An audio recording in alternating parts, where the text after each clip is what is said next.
Mesdames et messieurs, bonsoir et bienvenue à cette émission de Info 9.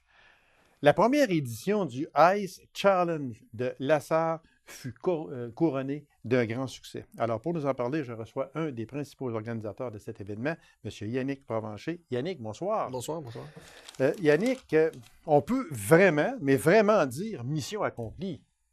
Exactement, oui. Je pense que c'est un succès là, sur toute la ligne. Là. Oui. Parce que vous, comme organisateur, c'était une première. C'est sûr que là, on ne sait pas trop, même si on est dirigé sûrement, on a des conseils, etc. Mais quand il faut le faire, on est là puis c'est nous autres qui est là, puis il faut le faire, on reçoit des grands noms, puis on veut en faire un événement annuel, donc il ne faut pas manquer notre coup. Le premier événement est essentiel. Le deuxième, troisième aussi, là, mais la porte d'entrée, c'est le premier événement. On peut vraiment dire que quand c'était fini, là, samedi, le dimanche, là, on se croise les bras, là, vous avez pensé quoi? Mais écoute, on était super contents, premièrement, là, du déroulement de tout ça, de l'apport que tous les bénévoles ont donné au projet, sans qui ça n'aurait pas pu aller de cette façon-là. Là.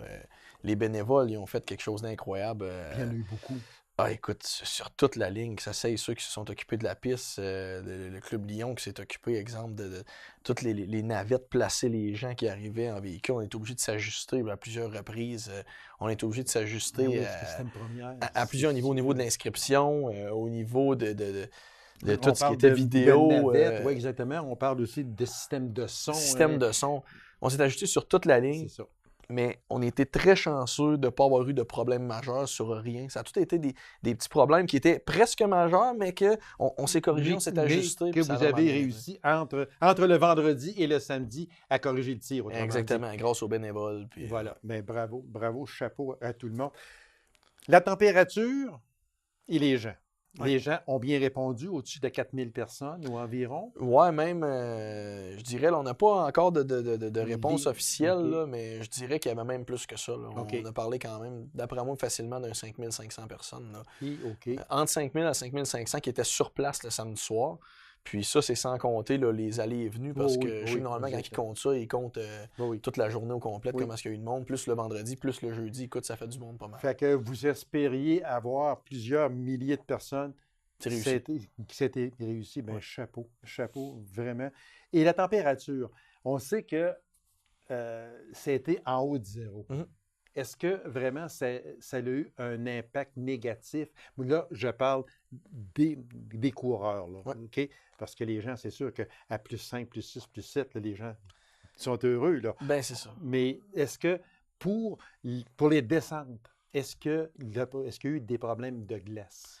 Bien, c'est certain que jeudi, vendredi, où est-ce que la température était beaucoup plus basse, ça a super bien été. La glace était dure. Écoute, okay. On avait une glace qui était un travail formidable des pompiers. Écoute, la glace était parfaite. Là. Fait que ça a bien été jeudi, vendredi, mais le samedi, justement, à partir de midi, quand il a commencé, même il a mouillé un petit peu, il a commencé à faire plus chaud.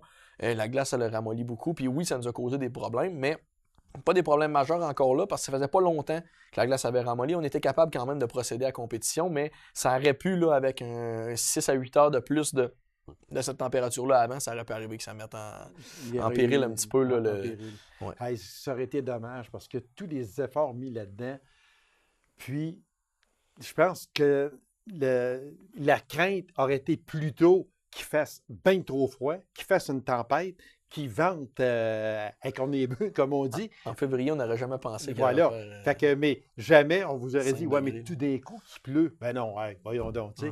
Fait que c'est pour ça que ça aurait été majeur.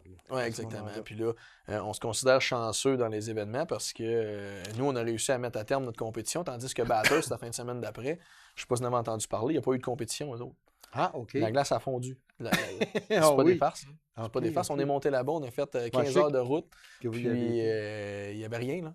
On est arrivé là-bas, il y a eu des qualifications pour un certain nombre de participants le jeudi matin, très très tôt, parce qu'il avait peur que la piste soit molle, puis il espérait qu'en avançant dans la fin de semaine, que la glace endurcirait avec la température, mais il n'a jamais fait froid. Là. Il a fait des 7 degrés, des 10 degrés du soleil. Il n'y a pas eu de compétition. Ça a été tout annulé. Ça veut dire là, que tous les préparatifs de tout ça, c'est de longue haleine, ça prend des mois et des mois. Et tout ça pour juste une fin de semaine que la température ne collabore pas. Exactement. Et c'est fini. Exactement. Ça arrive la fin de semaine avant, tu dis OK, on va travailler fort durant la semaine, on va réparer ça, puis oui, on commence. exactement. Mais quand tu arrives la fin de semaine même, là, il y a un problème majeur. Mais en février, il faut être malchanceux beaucoup. Là. Habituellement, en février. Si on a un mois à choisir. Et voilà, exactement. Oui, si on a un mois à choisir, on ne choisira pas janvier. On va dire c'est peut-être trop froid, on vient de tenir les fêtes. On ne choisira pas mars-avril parce que là, on peut avoir des problèmes de température. On choisit quoi? Février.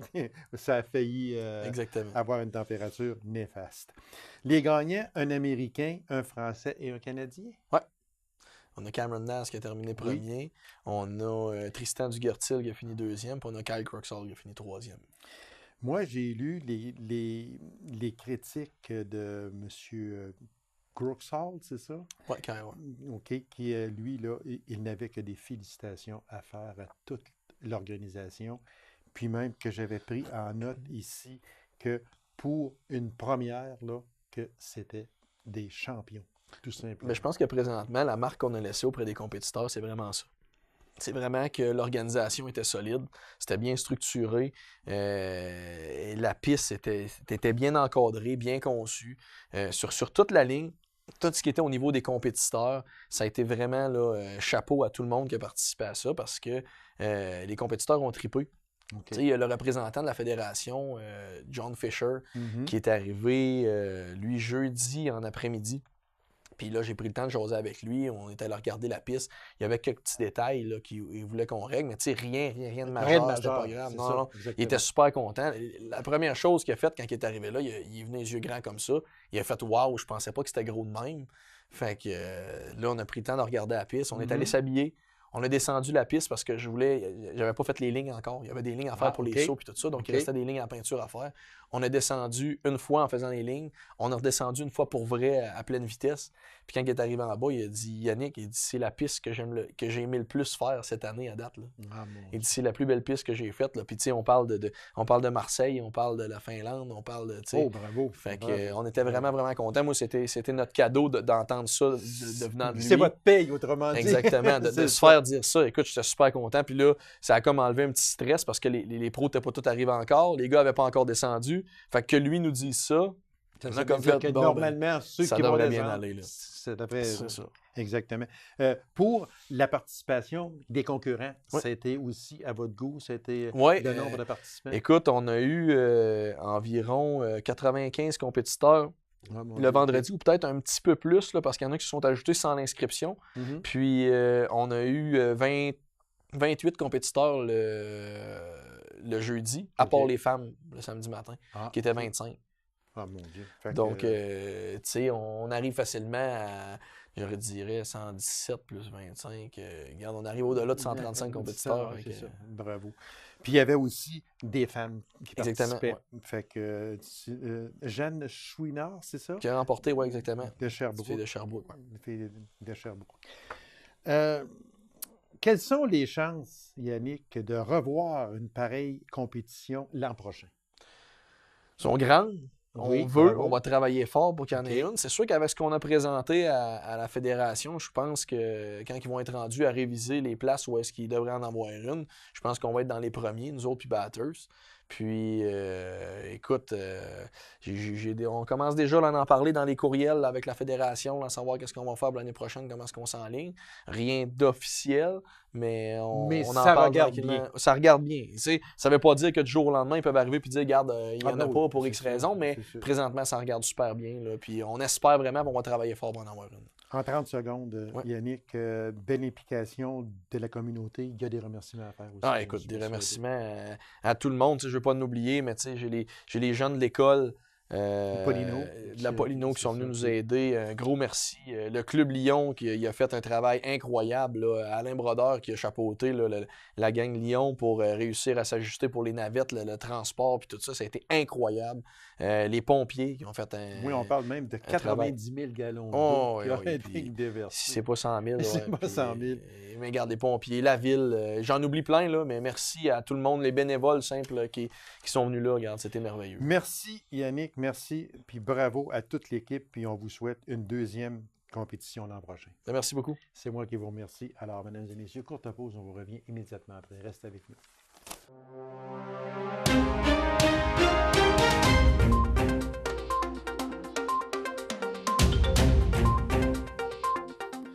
Explore le monde en marchant pour ta fondation. Défi Maroc 2018, organisé par Max Aviation en collaboration avec la Fondation du Dr Jacques Paradis. Alors, pour nous en parler, je reçois la directrice générale de cette fondation, Mme Suzanne Plourde. Madame Suzanne, bonsoir. Bien, bonsoir.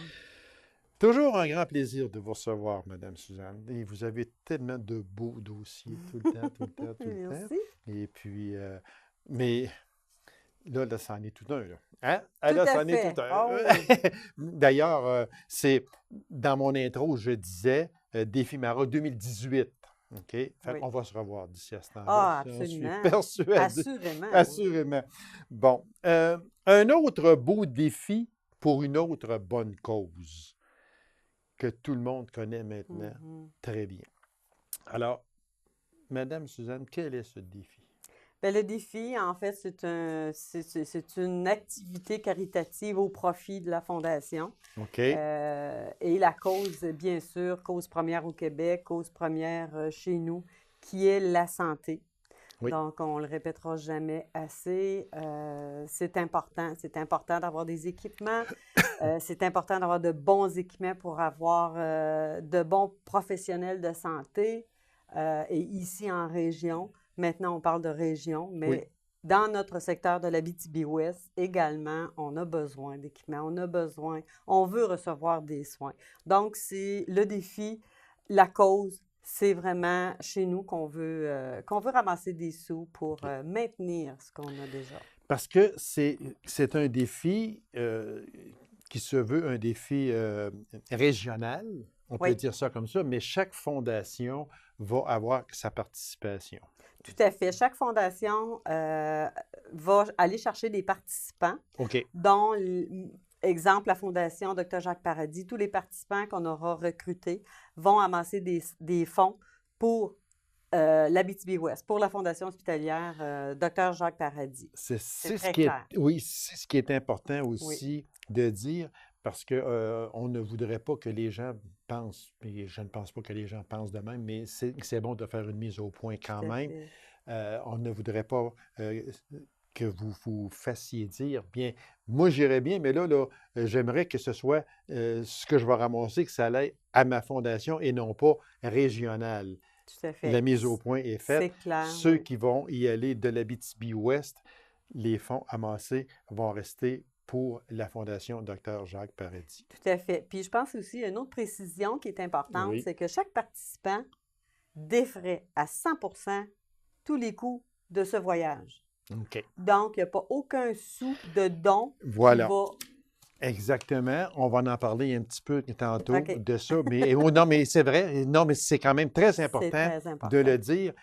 Si vous y allez, c'est à vos frais à 100%. Tout à fait, oui. Ça, c'est très important de le dire. On va parler du défi lui-même, parce que c'est quand même quelque chose qui est gigantesque, il faut le dire. Longue et prenante randonnée en moyenne altitude. On parle aussi, représente un trek dans le haut Atlas du Maroc. Dans le désert. Dans le désert, directement. En fait, le défi, il y a 8 jours, justement, que c'est en montagne. Et dans ce 8 jours-là, on va faire une ascension d'une journée dans le Mégoun.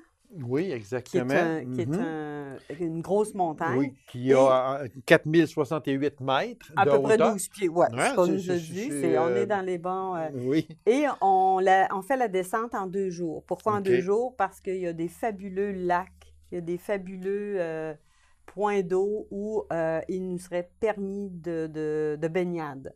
OK. Donc, une petite récompense après un gros effort, on le Oui. prend comme ça. Il y a aussi 3 jours dans une mehari. Mehari, c'est une excursion à dos de dromadaire. J'ai l'air fine de même, mais j'ai pris mes informations et il faut se mettre un peu au langage. C'est tout. C'est ça. Mais vous avez bien étudié. Eh oui! Donc, c'est à dos de dromadaire. On va vivre dans le désert du Sahara. Traditionnellement, ce que les gens vivent. Et on va coucher également dans des tentes. Et à travers ces 3 journées-là, il y a une plus haute dune de 300 mètres où on va pouvoir vivre le lever du soleil. J'ai tellement hâte, je vous en parle, là, j'ai tellement hâte parce que je vais le faire. Ah, vous y allez? Oh, bravo, Madame oui, Suzanne, je suis bravo. inscrite. Et oui, j'ai hâte. Puis, dans ces nuits-là, ce qui est de mystérieux et de majestueux, c'est de voir les étoiles et le silence. Paraîtrait-il que c'est majestueux comme... oui, tout à fait. Le recueillement. Tout à fait. Fait que, tu sais, c'est des démarches mentales et physiques, mais de recueillement beaucoup et aussi, oui, de c'est ressourcement. Oh, oui, aussi, exactement. Puis j'ai calculé à peu près, on a plus de 60 heures de marche. Hein, 60 heures de marche en 16 jours. En 16, en c'est-à-dire, fait, en 12 jours. En 12 jours par que rapport au voyage. c'est ça. Le On part le voyagement. 12 mai, on revient OK. le 28 mai. OK. Fait qu'il y a du temps de décalage, il y a du temps d'attente dans les aéroports et tout ça. Là. Mais en 12 jours, là, il y a à peu près 60 heures de marche et environ une douzaine d'heures à dos de dromadaire. Et c'est ça. Moi, ça me tente quasiment de vous demander, mais je vais vous le redemander aussi, une photo de vous sur un dromadaire. Absolument, c'est sûr. C'est aussi, il va y avoir la visite emblématique de Marrakech. Tout à fait. Et on sait que dans cette, je ne sais pas si on l'appelle village ou en tout cas dans cette étendue-là, ce qu'il y a de plus remarqué, c'est la visite du Grand Souk. Les souks, ce sont des marchés aux puces. C'est là où il y a le plus grand marché aux puces et ce qu'il y a de fantastique, les gens là-bas savent attirer par le thé de menthe. C'est leur spécialité. Ah oui. Oui, et quand les clients arrivent, pour sortir, montrer le stock qu'ils ont à vendre, accompagné avec un petit thé à la menthe, c'est gratuit. Donc, ils ont le tour. En tout cas, j'ai hâte de vivre ça. Ça va être une expérience fantastique. Oui. On parle d'une vingtaine de participants. Ce serait idéal, ce serait ça? Oui. Nous, au départ, on s'était donné comme minimum objectif de trouver 5 participants par organisation. Ce qui veut dire que nous sommes 3 organisations. Oui, 3 organisations inscrites. Et ça fait 15. Et on se laisse un jeu de 5. Si j'en ai 7, tant mieux. J'aimerais bien ça, venir jusqu'à date. Là, on est 2,5. Pourquoi le 2,5? C'est parce que c'est pas encore signé, mais à 99 donc, officiellement, là, on est deux participantes. OK. Et, participantes? Oui. Oh, voilà, OK.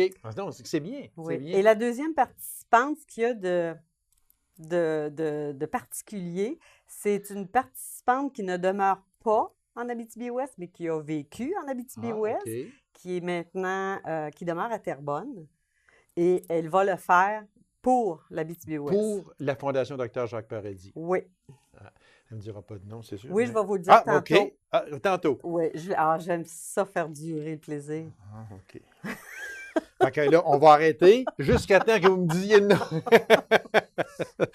Bon, c'est ça. Bon, on parle entre 15 et 20 participants. Oui. OK? C'est supervisé par l'équipe de Max Aviation. Max Aviation, c'est celui qui est en charge de Max Aviation. C'est un monsieur... Michel Raté. Michel Raté, anciennement de Oui, l'Abitibi-Ouest. c'est ça, exactement. Tout à fait. Dont son père vivait ici, Oui. en Abitibi-Ouest. Oui. En fait, le promoteur de cette activité-là, c'est Max Aviation, par le biais de Michel Raté. OK. Et le fournisseur, l'organisme qui va nous guider, c'est Terra Ultima. Ultima. C'est ça. Eux, ce sont des guides professionnels qui vont nous accompagner tout le long et c'est eux qui vont tout coordonner, là, toutes les réservations et... Parce que c'est un voyage qu'on ne prépare pas là, du jour au lendemain. Là. C'est immense comme voyage. Oui. On s'en va dans le désert, on s'en va escalader un mont. Ça ne se fait pas dire, bon, ben OK, on part demain et on y va. Là. Je pense pas. Non, ben, la particularité de ça, c'est que, là, je vais vous le dire. OK. Qui va m'accompagner? Oui. C'est ma grande sœur. Ah, OK. Ma grande sœur, on a décidé de le faire et on s'est dit, on arrive à la soixantaine, on aurait toujours voulu faire quelque chose et là, gare, c'est le temps. On est en santé. Oui. Donc, on a un an pour se préparer physiquement et mentalement. Oui, parce que le mental dans ça là, a énormément à jouer. Le physique, oui, parce que c'est quand même difficile, là, escalader des monts. Puis même une petite randonnée en dromadaire, on pense que c'est facile, là, mais c'est pas un poney. Non, il faut se le dire tout de suite. Mais physiquement, c'est difficile. Oui, oui. Puis, tu sais, la marche, oui, on est habitué de prendre une marche, ne serait 1 heure, 2 heures, ça ne fatigue pas, mais 6 heures. Oui. L'endurance. On va avoir de l'endurance, de s'acclimater aussi à la nourriture en haute altitude, parce qu'on parle de 12 pieds. C'est ça. Donc, tout ça, là, ouais, il faut se préparer 1 an d'avance. Oui, sûrement, parce qu'il reste un fait que le physique, oui, c'est très demandant, c'est très exigeant, mais le mental également. Parce que si, comme on dit, si le mental ne suit pas, on est dans le trouble. C'est difficile. Mais quand même, une personne comme Suzanne Plourde, que j'ai à mes côtés, qui va aller se faire ce merveilleux voyage au Maroc, comment elle pense se préparer mentalement. Physiquement, ça, disons que ça va aller physiquement, marche beaucoup, un petit peu de course, puis etc. C'est le physique. Mais le mental, comment Suzanne Plourde va se préparer mentalement? Bien, en fait, mentalement, c'est comme s'il y avait déjà eu une préparation par le passé sournoise, qui là, maintenant, m'arrive, si on parle... Ben, j'ai eu dans ma famille mon frère et mon père qui ont eu une situation particulière en santé. Donc, puis on sait que tout le monde, quand tu reçois un diagnostic, souvent, ben pas souvent, c'est que tu fais face à l'inconnu et c'est un grand défi de passer à travers. Il y a plein d'affaires. Et cette marche-là va me permettre, donc, ma motivation et celle de ma sœur, parce qu'on s'en est parlé beaucoup, puis c'est justement, là, on fait face à de l'inconnu, puis on le sait qu'on va avoir des efforts à faire. Sûrement. On le sait que ça ne sera pas toujours facile. Le tapis de rose, il ne sera pas là. C'est ça. Fait que, tu sais, il va y avoir des montagnes et des creux et des montagnes. Alors, c'est comme, on le met en lien comme les personnes qui vivent justement des maladies, des situations pas faciles. Fait que notre motivation, elle est là. Et de marcher sans se plaindre. C'est notre slogan à ma sœur et moi. On ne se plaindra pas. Ça va être à l'intérieur et ça sera notre motivation. C'est notre levée, notre poussée pour le faire. Puis aussi, pourquoi qu'on le fait? Bien, justement, je disais que mon père qui a reçu des soins, il n'a pas eu à aller à l'extérieur, passer le parc. Tu sais, à l'âge de 90 ans passé, c'est difficile à une personne âgée de s'éloigner de sa famille. Oui.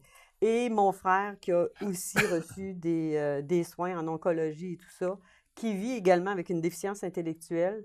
Donc, on peut voir que, tu sais, on a des bons services ici en région. Oui, exactement. Et c'est la cause. Et la Fondation Dr Jacques Paradis, il faut le dire, fait un travail gigantesque. Et vous faites également un travail gigantesque comme directrice générale.